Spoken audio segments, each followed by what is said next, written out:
I take this opportunity to welcome you all for the 7th International Day of Yoga 2021 celebrations of CSCR CLRA. So this year, at a time when our country is still recovering from the impact of COVID pandemic, so we are celebrating this day with the theme, Be with Yoga, Be at Home. So I believe well-being of the organization lies in the well-being of the individuals who is working for the organization. Yoga is a holistic approach which provides total well-being of the individuals through whom the organization and the society can be elated. Recognizing this, CLRA top management had always been encouraging the yoga practice for their staff and students.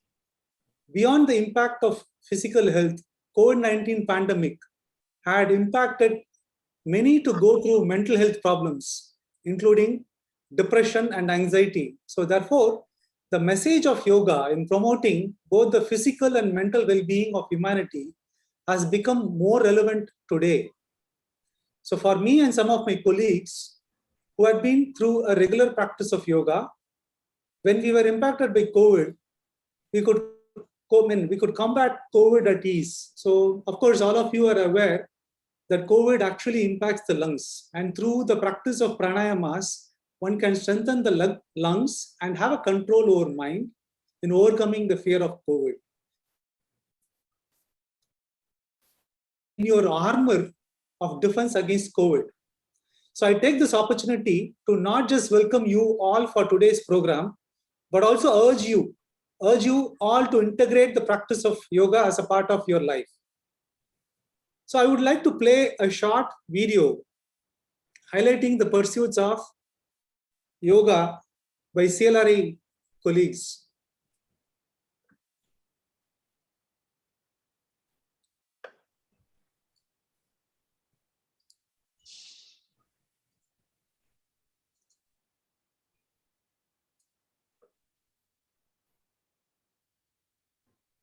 नमस्कार। अंतर्राष्ट्रीय योगा दिवस की हार्दिक शुभकामनाएं। CSCR CLRA ने हम कर्मचारियों और छात्रों के भले और अच्छे स्वास्थ्य के लिए 2017 से योगा का अभ्यास कर रहे हैं। कोविड पैंडेमिक के बावजूद हम ऑनलाइन मोड के माध्यम से योगा अभ्यास जारी रखे हुए हैं। योगा अभ्यास ने हमें कोरोना वायरस से उत्पन्न चुनौतियों पर काबू पाने में मदद की है। Wishes to all on this occasion of International Day of Yoga. At CSCR CLRA, we have been practicing yoga since 2017, which was initiated for the well-being and good health of the staff and students of CLRA. We had wonderful yoga trainers to support us. Due to COVID pandemic, the yoga practice through online mode was initiated. Practice of yoga, particularly pranayama, has helped many of us in overcoming the challenges posed by the COVID-19 virus. Warm wishes to you all for the 7th International Day of Yoga 2021 with the theme, Be with Yoga, Be at Home. Yoga is the journey from me to we. It is a holistic approach for the total well-being of the individuals, which benefits the organization and society. During COVID pandemic, it is necessary to regularize yogic practices as a part of our lifestyle. At CLRA, we have been focusing on the loosening the joints, Surya Namaskar, the dynamic sequence which increases the circulation of the blood and activates all the chakras. We perform asanas in various sequences of forward, backward, twisting, inversion, balancing postures to build up the core strength, increase the stamina, improves the stability and flexibility of the body. The practice of the pranayama such as Bhastrika, Kapalabhati, Surya Bedana, Ujjayi, Nadi Shuddhi and Brahmari pranayama enhances the vital capacity of the lungs, which is essential in combating COVID and to soothing the mind. Apart from our regular practice, we focused on mudras to seal the energy, yoga nidra to relieve out of stress both physically and mentally, and meditation to enhance the state of awareness and creativity. On whole, yoga is the gateway of happiness that body and mind needs in daily life.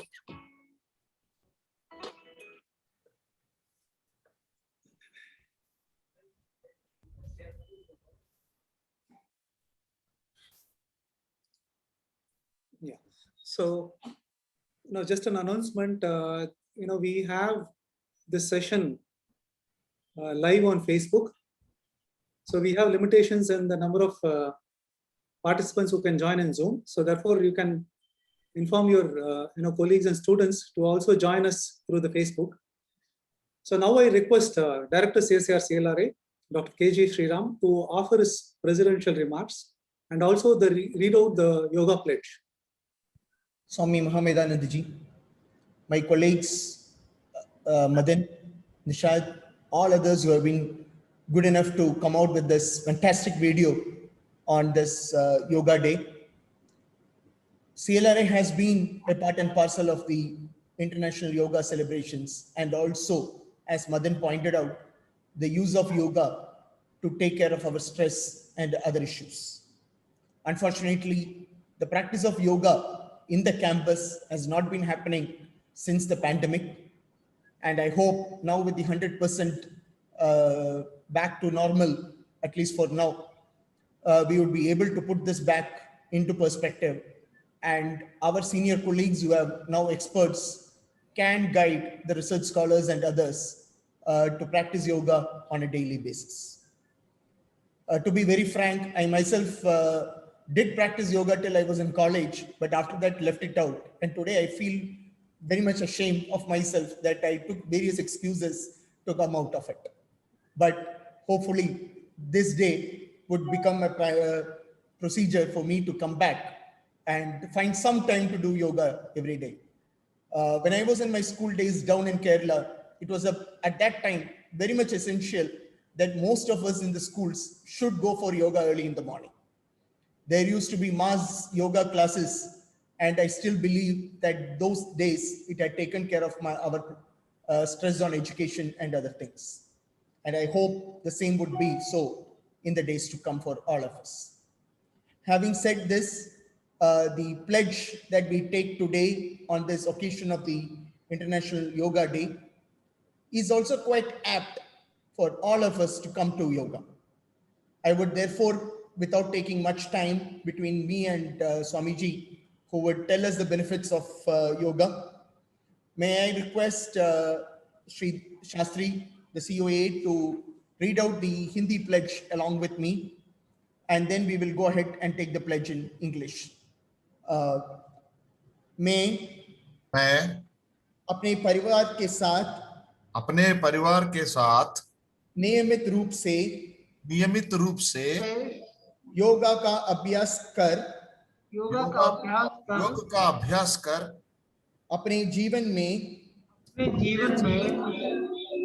I would request others to mute other than Shastri ji, otherwise this whole concept of echoing comes up.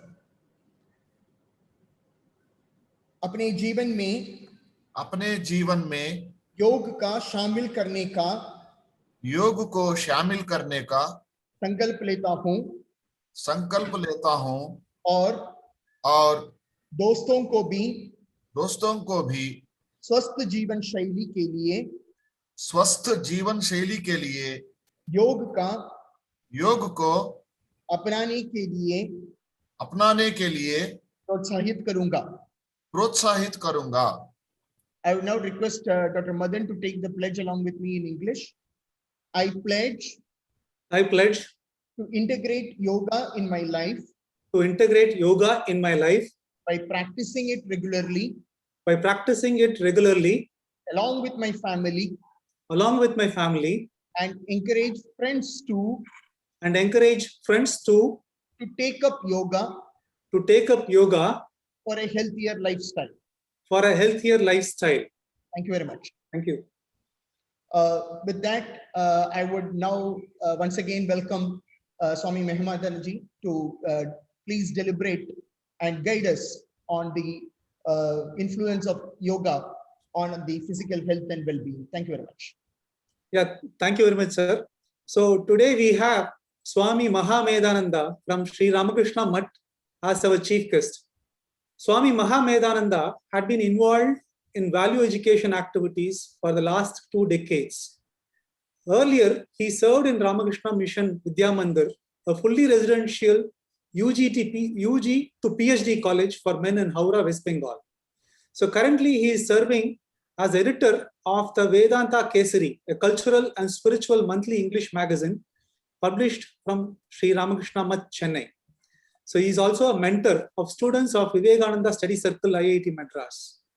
So now I have the pleasure of inviting Swami Mahamedananda to deliver his address. Thank you. Om Sahana Vavatu Sahano Bhunaktu Sahaviryankaravavahai Tejasvinavadhitamastu ma vidvishavahai. Om Shanti Shanti Shanti Hari Om. Dr. Sriramji, Dr. Madan Balramanji, and other officers of CLRI, thank you for having me with you on this International Yoga Day. I see you're already into yoga. The audio clip was very encouraging. Middle-aged officers practicing yoga. And when mother practices, it goes into the family. So that's how we see in our way. I'll share some thoughts on this yoga and how probably we can use it.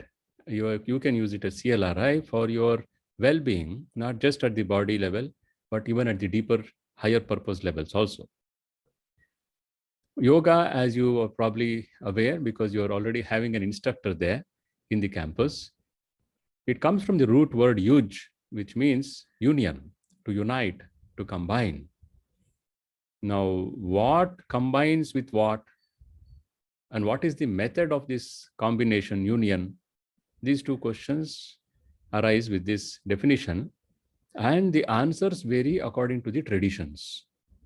The greatness of our land is that we have multiple traditions flourishing together. Nobody tries to kill the other tradition saying, I alone have the right to live. That is the greatness of this land, and that's why we are so rich in culture. Multiple traditions arising out of this one idea of union. Union of what with what, and what is the method of union. Now, the International Yoga Day, which we are celebrating, it comes from the understanding of yoga as the union of energy. Energy manifesting as body, energy manifesting as the prana shakti. We know the whole universe is nothing but energy. And in that, my center of awareness is in my body and in my breath. Now, I have to have a harmonious functioning of this body-mind. For my sojourn in this earth, I don't know how long I live, but as long as I live, these are my two instruments, the body and the mind. And they have to work in unison, and they have to be healthy for me to have a fruitful life.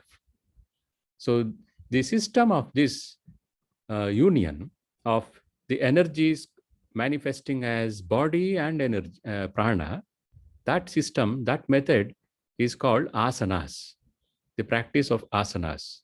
And because they have this idea, the goal of combining, uniting, it is called yoga. Together it is called yogasanas. It is yoga or union of the energy manifesting as mind and body, a harmonious, a very fruitful merging of these energies, the breath and the body, in a systematic, in a scientific manner. This process is asanas. Now, when we use this asana tradition of having this union, the benefits, immediate benefits are physical health improves, the body's capacity to sustain dualities of life, heat and cold, other opposites which come as our physical experience, that increases. And then the immunity system builds. The COVID pandemic, we have seen not everyone is affected in the same way. And that comes from their immunity power. Yogasanas, because they directly affect the nervous system of the body, they have a strong influence on how the body functions. It is not like any other exercise. There are martial arts, there are so many other exercises which people do to build the strength of their muscles. It also involves the managing and manipulation of energies, but that does not build the immune system and that does not touch the nervous system as these asanas do. Every posture of this asana system, they are designed scientifically, keeping in mind the 72,000 nerves working in the body. There are these chakras in the body. Each chakra has an influence on how the body functions, and in that way on how the mind itself works. So the asanas, every asana is scientifically worked out over a period of thousands of years, which our rishis have done by trial and error, and they have given us the finished product, Hatha Yoga Pradipika, one of the main texts of these asanas. It enumerates 84 asanas. So they say each of these asanas will affect these nerve systems, these glands. And when those glands and those nerve systems are impacted, it has an overall effect on your body's health. And why do I need to go into all of this? The goal is I have to forget the body. As a scientist, I have two challenges. The body can become an obstacle. Second, the mind also can become an unfit instrument. A scientist needs two things. The body should be fit, the mind should be alert and steady. Yogasana helps us to achieve both these goals. If the body is not fit, half my mind, it is like having a toothache. I will be working in the lab, but a part of my mind is in that toothache. I have this toothache, it is paining. A glass of water, it pains. A glass of cold water, it pains. And 3 days, a part of my mind is stuck up with that tooth pain.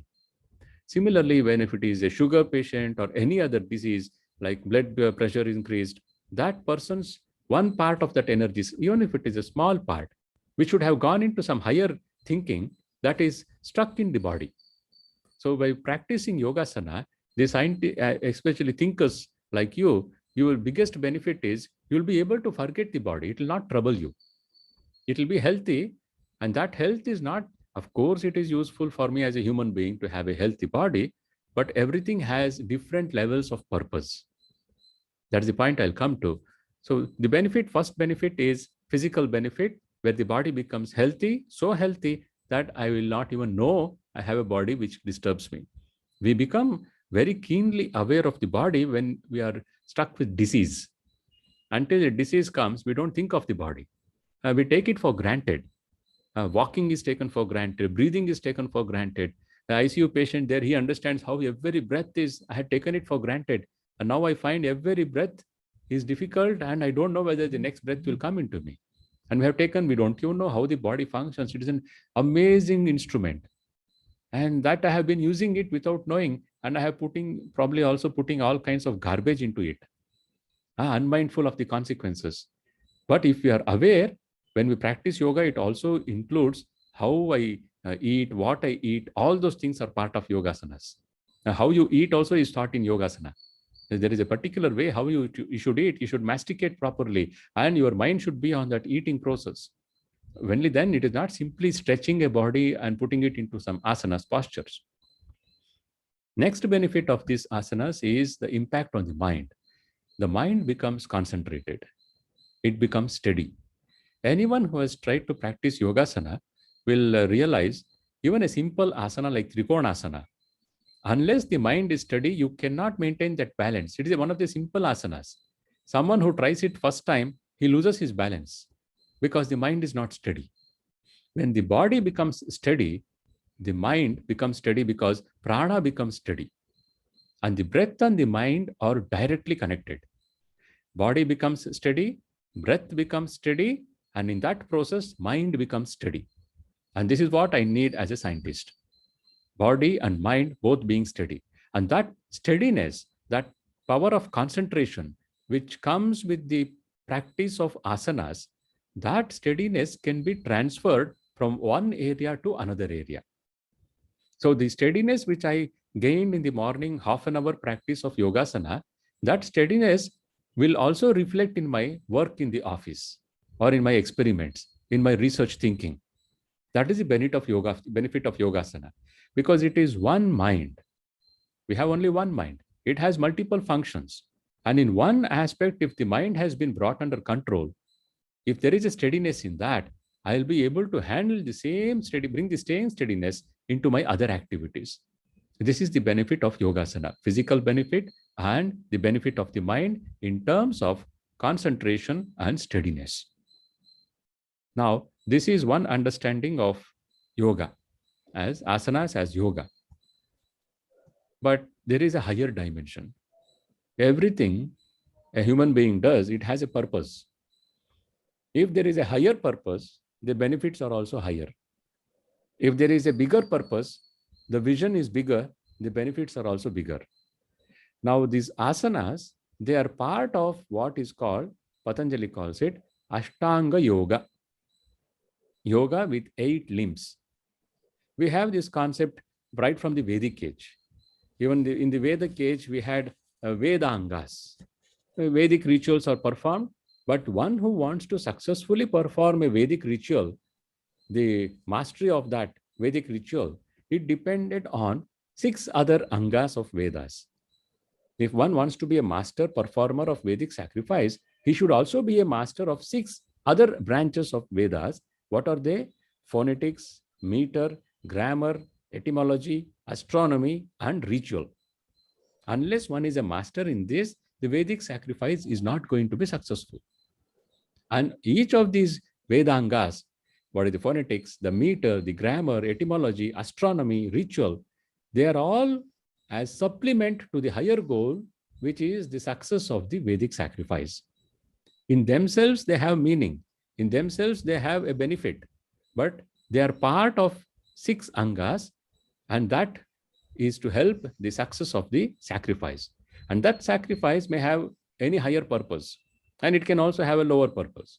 I want to have wealth, I need to have progeny, I would like to go to heaven. So many purposes they had in performing these Vedic sacrifices.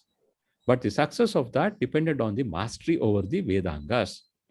Similarly, the purpose of yoga, union, the highest definition of this, understanding of this union is, I have to realize not just the union of my energy manifesting as body and breath, but the union of these with what I am fundamentally.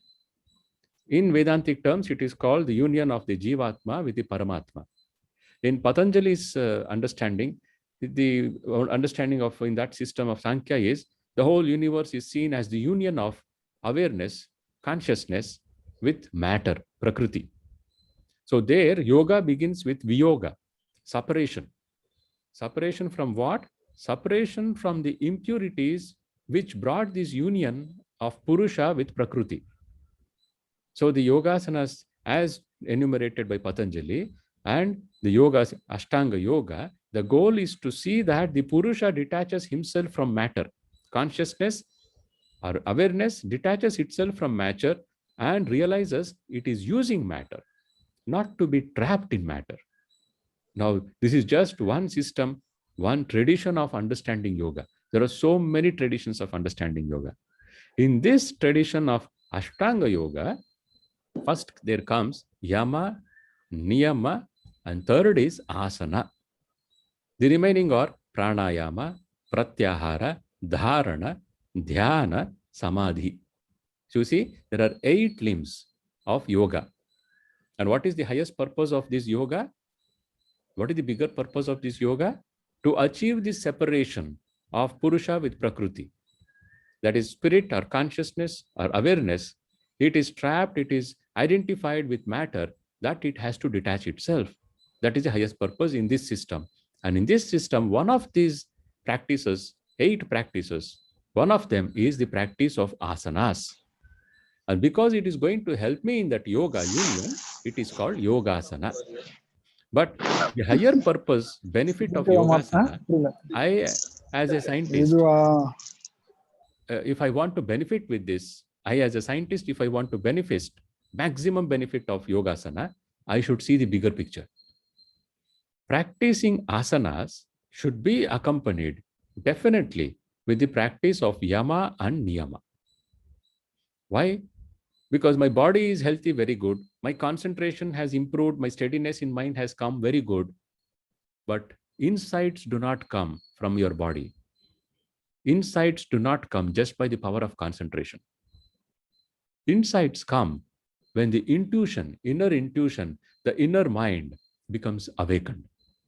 That inner awakening, we call it intuition or gut feeling or sixth sense, so many words used for it, terms, that will come when the mind becomes a little pure. When it is crowded, impurities, the tradition of Patanjali, it talks about different kinds of impurities, 5 kinds. It will become very philosophical. I'll just state them without going into describing or explaining them. Avidya, aspita, raga, dvesha, abhinivesha. The fundamental ignorance, which is called avidya, then asmita, the I consciousness, I so and so. Whether I am in the office working as an officer, or whether I am at home sitting there as a husband, as a father, or whether I am alone in my room as so and so, that I is continuously functioning, even in my dream. That I. And then raga, attachment, dvesha, aversion, abhinivesha, clinging to life. Patanjali says these are the 5 impurities of the mind. Every tradition has different terms, different ways of describing these impurities. In the Vedantic tradition, it is simply called 3 gunas, the 3 qualities of the mind. Tamas, the one which binds me to the body and matter. Lethargy is this manifestation. Rajas, which makes me more functioning in a level of the mind, which makes me more active, restless.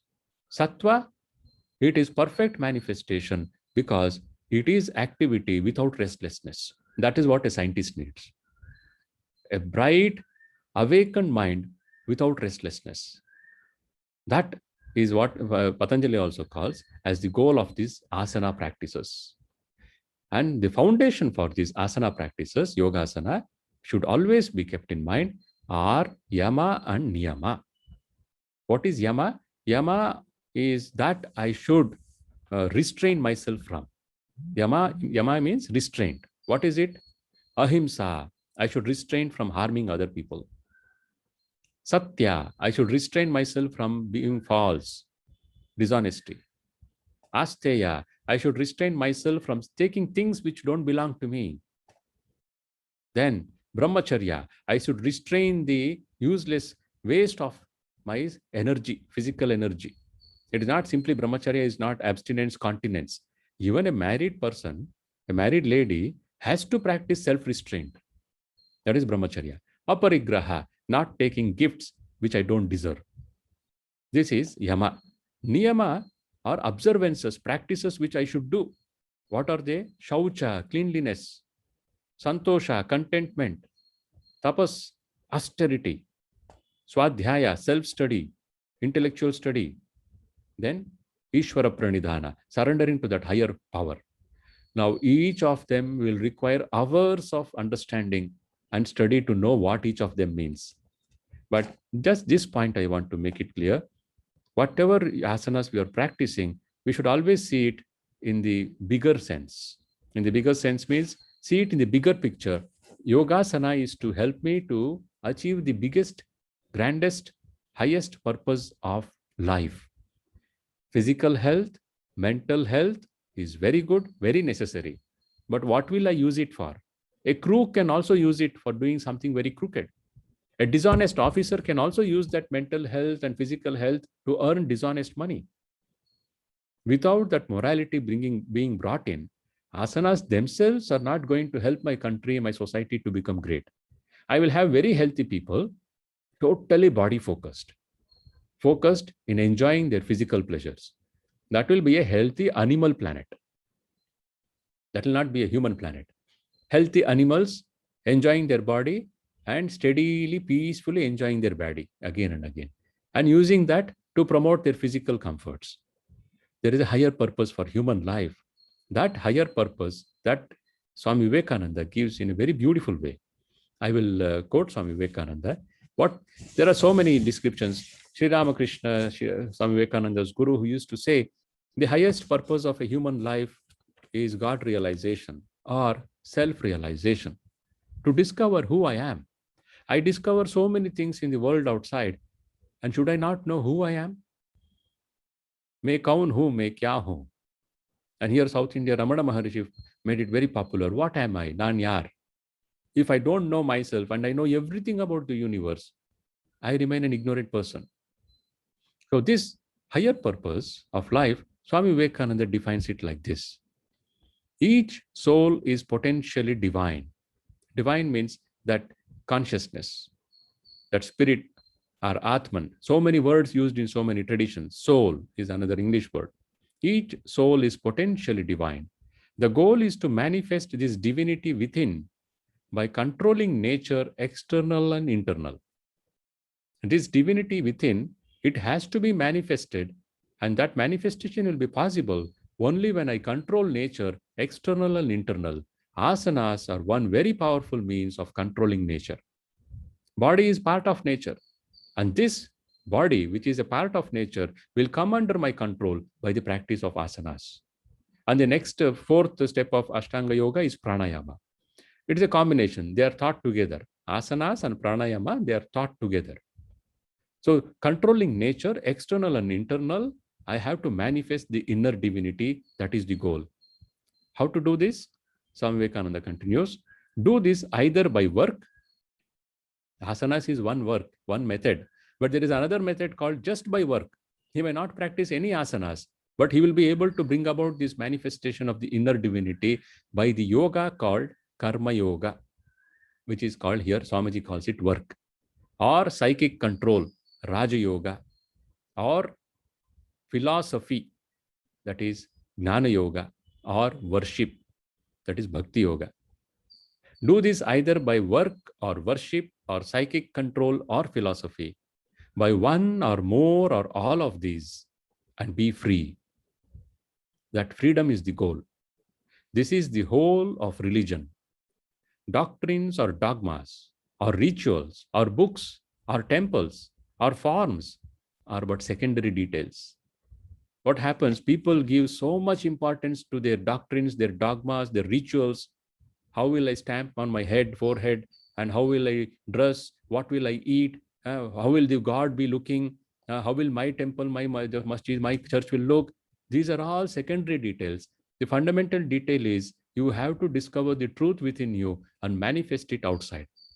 And what are the ways? According to Vedanta, 4 yogas: Karma Yoga, Bhakti Yoga, Raja Yoga, Jnana Yoga. So I told this is another tradition, Vedantic tradition, where yoga is used in this sense. The Yogasana tradition is that in that Patanjali's tradition it comes, and it also has a separate branch itself. It has grown into a separate branch because people, common people, majority, they are more concerned with their physical health and a little about mind. And why about mind? So that I will not go into depression and the mind will be healthy and I will be happy. There will be always a small percentage of people in any society who will always see the bigger purpose, the functioning of any instrument. So asanas can be used only for that, for physical health and steadiness, concentration of mind. But there is a higher purpose for that. And that higher purpose is the union or discovery of my true self. That is the purpose which we should never forget as Indians. This is a day where asanas by themselves are promoted, yogasanas, because as the director said, I also am like him. I practiced yogasanas for 3 years, every day, 2 hours in my graduation days. Then as he said, I also gave excuses and I was not practicing. Now, at least a small part of it, as your yoga teacher there in the commentary, I heard yogasanas and some stretching exercises. We don't have to do 84 asanas. That will take away a lot of time and that will take the attention more towards the body. But as scientists, I have to discover, I have to innovate, I have to be creative. So all my time cannot go into the body level thinking. Maybe half an hour is maximum I can give. That so that the body does not disturb me. And that so that the mind becomes steady and that power of concentration which comes by balancing the mind and the body in that asana. That steadiness can be transferred into my lab, into my research area. That is not enough. That is not all. It has to be backed up by the practice of yama and niyama. I am filled with desires. I hate someone and I have this anger against someone. I have this uncleanliness in whatever I eat and whatever thoughts I put in my mind. I am always discontented, not happy with what I have. And I am ready to take gifts because I see it's part of my claim. If I do all this and also practice asanas, then body may be healthy, but inside a lot of garbage is collected. And a mind filled with garbage cannot be innovative. It cannot be creative in a higher sense. It will go down to the lower levels of creativity. Creation and creativity go together. As long as I have a body, there is this urge for creation, proclivity for creation. So that is there: food, sleep, and sex, basic human urges. Now, these urges have to be given a higher direction. And lust is the most powerful of them all. It has to be given a higher direction. And for that, controlling the mind is the first step. Controlling the body is also the first step. Body and mind, they will be controlled, but the purpose is the higher purpose. There cannot be a purpose in itself. A yoga asanas I am practicing so that I have a healthy body, so that I am not going into depression. Very good. That is one of the benefits of asanas. Don't limit yourself there. There is a higher benefit for asanas. And that is one for you will be intuitions, intuitive perception of truths, because it is all there. Nothing we are going to invent. It is just discovery. Invention is just discovery. It is already there. I am not able to see it. The electronic waves were there and the radio transmissions were there. The instruments were there. 500 years ago, they didn't see. Now we are seeing it. And we have worked out with matter itself. We are just working out how do I use this matter in this way to you get these benefits. And this technology is evolving.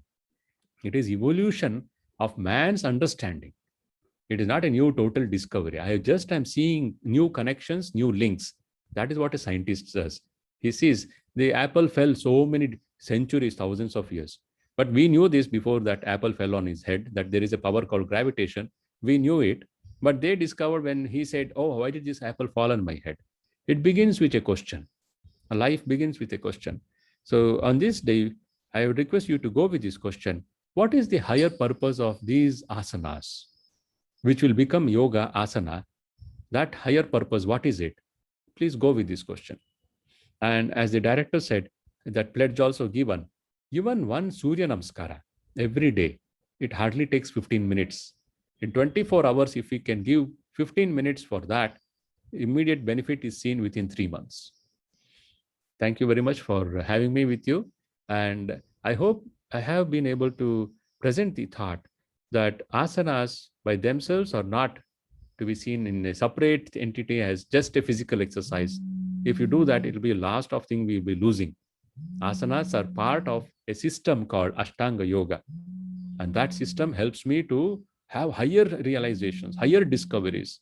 And the more I practice yama and niyama, my intuitions, my creative powers will awaken, because the mind, everything is in the mind. It is only a question of discovering it. And this asanas can be a beginning for that. Thank you.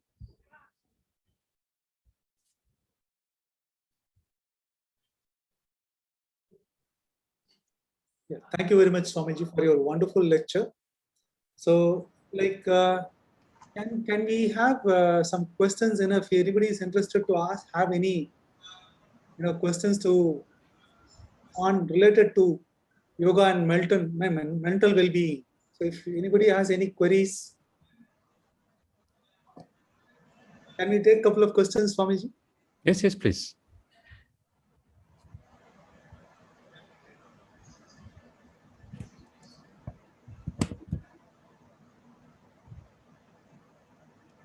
Anybody wants any clarifications?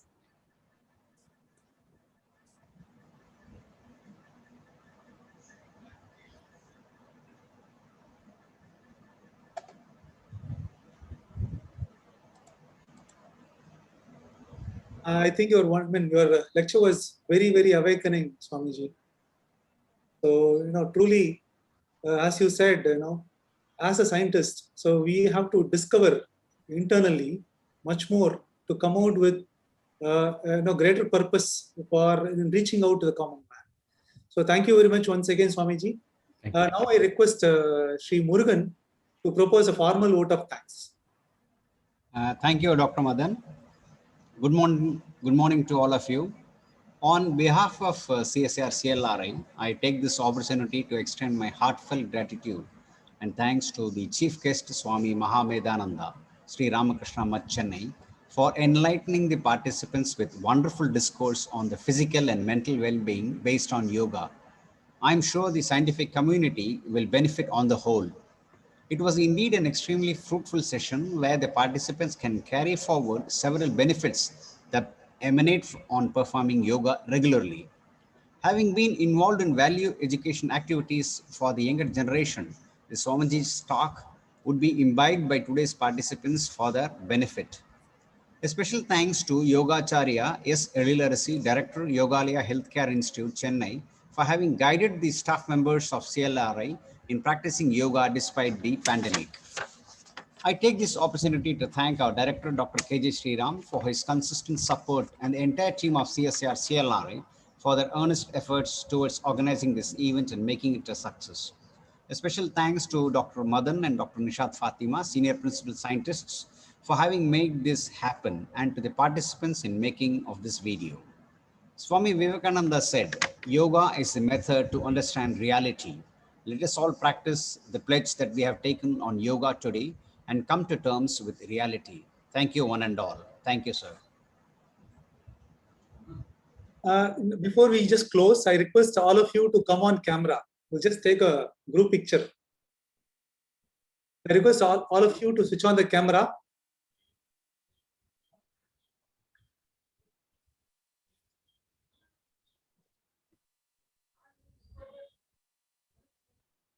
Yeah. So, thank you.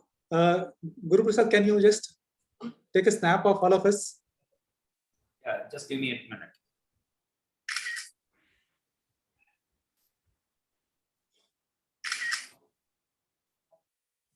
Thank you all. Thank you. Thank you. Namaste.